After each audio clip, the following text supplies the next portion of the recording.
Okay, so let's look at our number twos.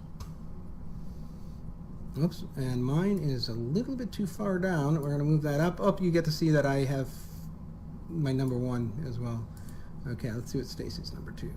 Okay, so I do volunteer funnel. I'll explain what that means. And Stacy's got data volunteer funnel is basically what we were talking about. When you make first contact, how are you going to move them through the process?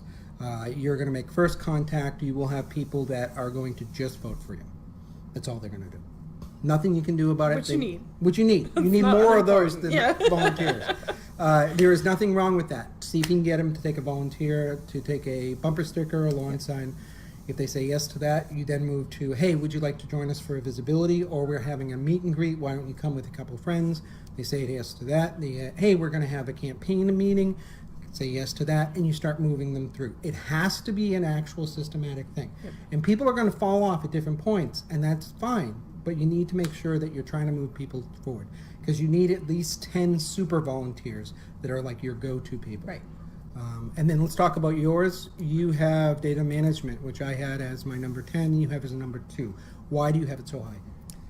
Because I think you need to know who you're talking to, who you need to talk to, and then a plan to get to them early on. I think that's incredibly important. I also think as you're phone banking and door knocking, the more detailed notes that people can put on the sheets and the more people you have to actually follow up on that is important.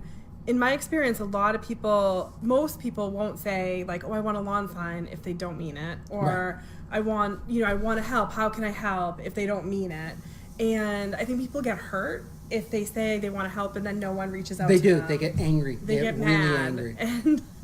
And so one of the things that if you saw the Brian interview he spoke about, which is hugely important, is collecting data is great, but if it's not put into use, it's a waste of time.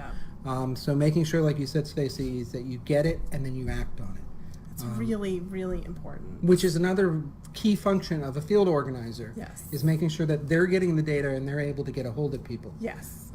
Follow-up is huge.